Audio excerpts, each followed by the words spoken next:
خداوند متعال نے جب آغاز انسانیت کیا تو خدا نے زمین پر حضرت آدم کو جب اتارا تو حضرت آدم اکیلے نہیں تھے، حضرت آدم کے ساتھ ایک مستور کو اتارا جسے حضرت حوا کہتے ہیں۔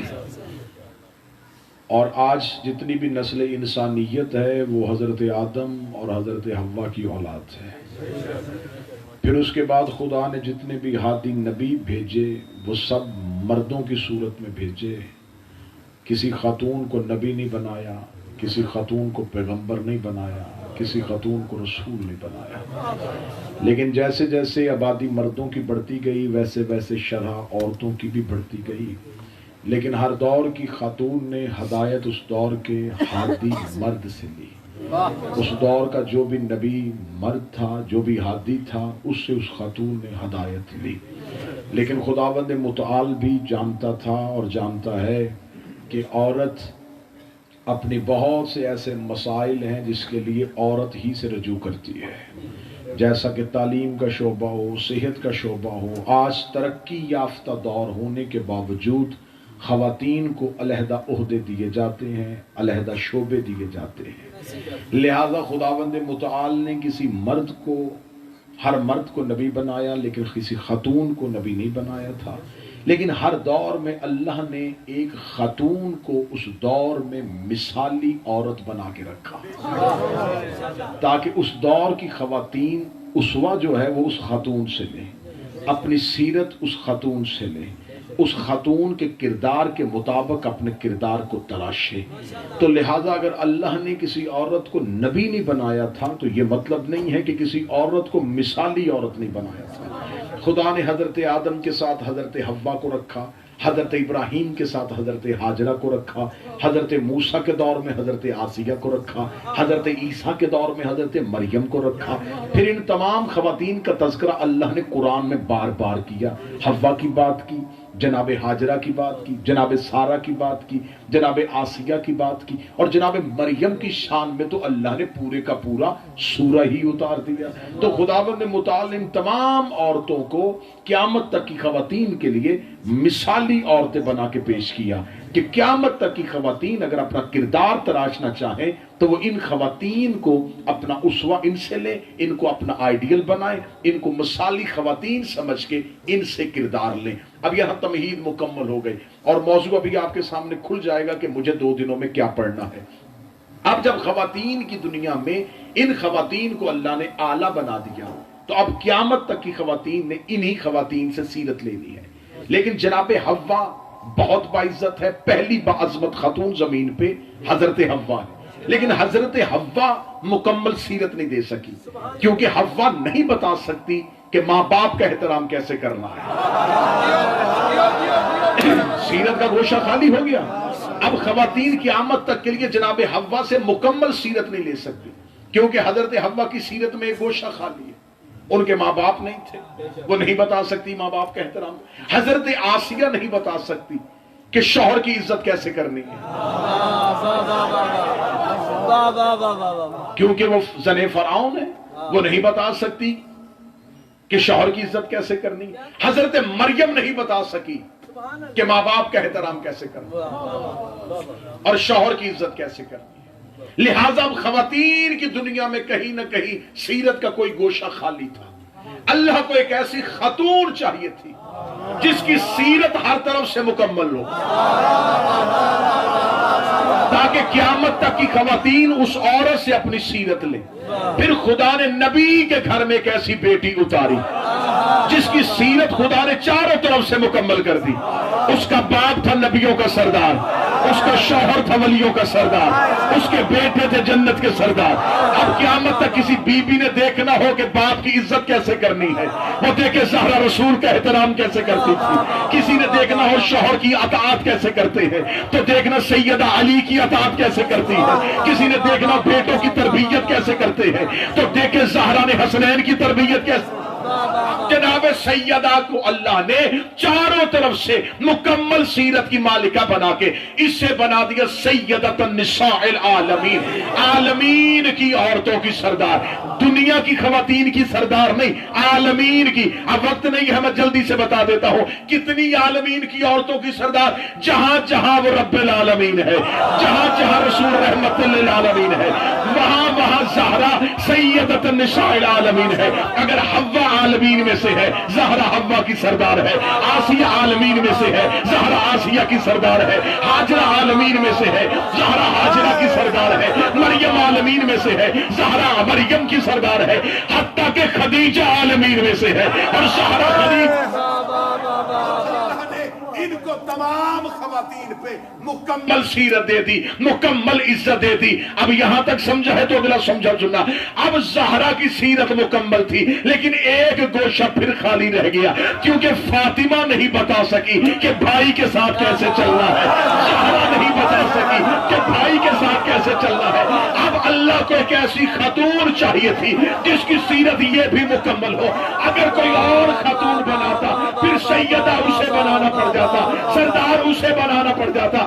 اللہ نے زہرا ہی کی گود میں ایک ایسی بیٹی اتار دی جسے سیدہ نشانی بنایا، سہنیہ زہرا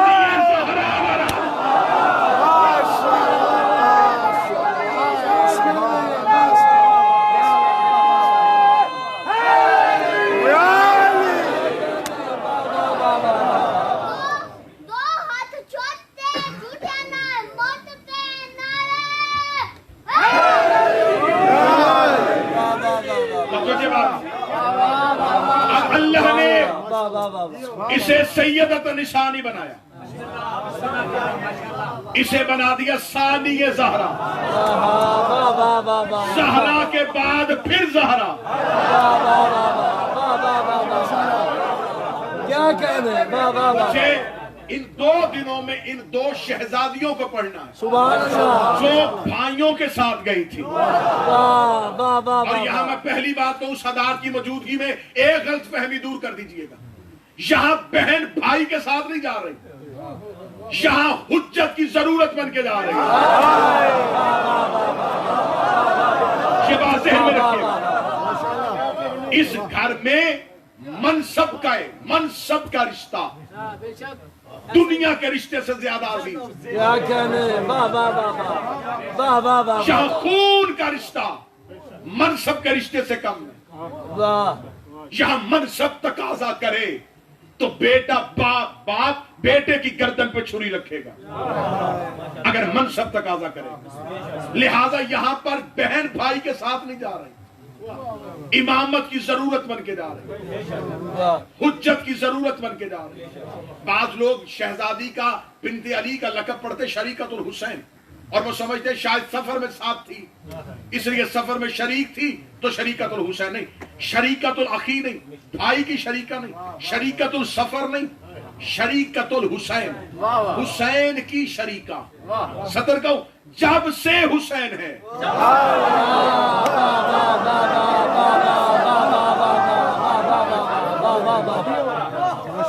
جب سے حسین تب سے شریکہ، جب تک حسین تب تک، جہاں تک حسین۔ جو ہاتھ نہیں اٹھے تو اور پہلے پوچھ ہی لیتے ہیں کہ حسین کب سے ہے۔ جب میں نے ڈھونڈنا شروع کیا حسین کب سے ہے تو نبی کی حدیث سامنے آ گئی، حسین منی و انا من الحسین، حسین مجھ سے ہے۔ میں نے کہا یا رسول اللہ تو کب سے ہے؟ فرمایا اول ما خلق اللہ نوری، اللہ نے سب سے پہلے مجھے خلق کیا تھا۔ اس کا مطلب حسین ہے رسول میں سے، زینب ہے شریکت الحسین، اس کا مطلب علی کی بیٹی ہے رسالت کی شریکہ۔ حسین کہاں تک ہے؟ فرمایا الحسن والحسین سیدہ شباب اہل الجنہ، حسن الحسین جنت کے سردار ہے، اس کا مطلب جنت کی ملکیت میں زینب ہے حسین کی شریکہ۔ ابھی میں ڈھونڈ رہا تھا حسین کہاں کہاں ہے، یا اجمیر سے ایک فقیر قبر سے اٹھا، اس کا بار بار نہ ڈھونڈ، ہاں میں تجھے بتاؤں حقہ کی بنا لا